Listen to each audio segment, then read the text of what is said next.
Yo, I'm gonna keep this short and sweet. If you want to know the explanation to some of the reasons I give, keep watching till the end of the video. Type Soul is a good game. It's not great, it has many flaws, but it is still a good game to have come out in the last couple months to a year.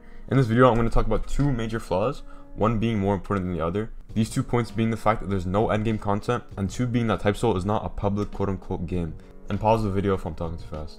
Endgame content. Now, obviously this one is more important because if there's nothing to do in the endgame, you're not going to want to play it. But as of right now, Type Soul has literally no endgame content. Take a step back and look at it for a second. You get elite grade, you grind for skill boxes, then what? You server hop KT in hopes of finding a gank. You get on the game every once in a while to pop your mode. See, there's not much to do. Knowing this, the devs, instead of making the game have in-game content, they instead made the road to reaching the endgame content very tedious and long. This was not the case in closed community though, because raids back in closed community used to be very competitive. Factions would keep track of each one raid, and each raid would be leverage of beef and trash talk to other factions.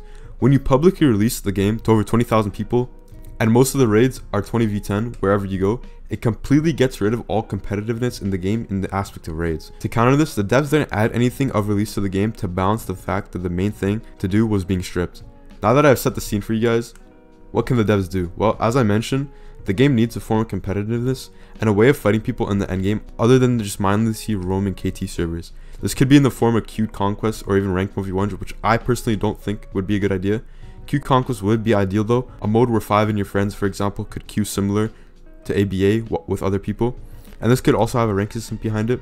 Now, my second point in this video is that Type Soul is not an actual public game yet. I'm sure all you know about CC, closed community, and how the game used to be only playable to around 200 people at the time before release.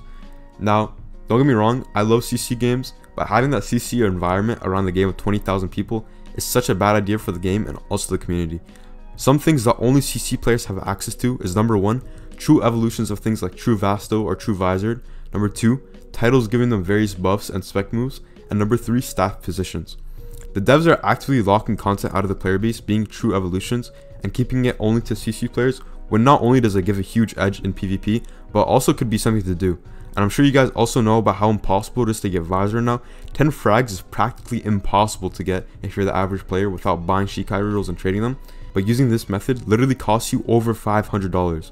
They could unlock true visors to be obtainable and actually make lesser visor possible to get, which would make the game in a way healthier spot as it'd be something to do. The second thing that only CC players get are titles. Right now, there's unironically a soft cap as to what a regular player can achieve.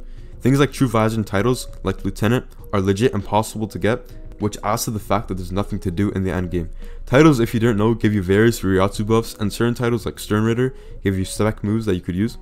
Opening this to the public would be amazing, as it would make the game more community oriented, with people being able to put, for example, challenges or tournaments for titles, and would lift the restraint of only CC players having them. And this entire thing of only CC players having something is really unhealthy for the game, as at a certain point, like I mentioned, there's nothing to do and there's a soft cap as to what you could do as a player.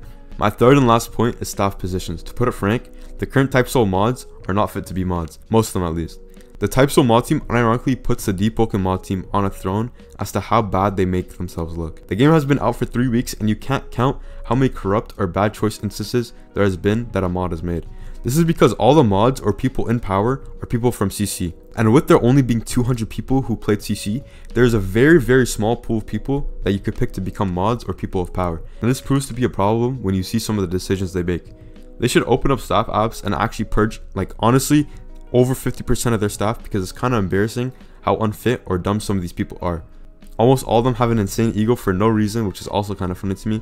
But yeah, that's it. Let me know what other problems you guys think the game has, because it has a lot, I promise. And remember to like and subscribe. Peace.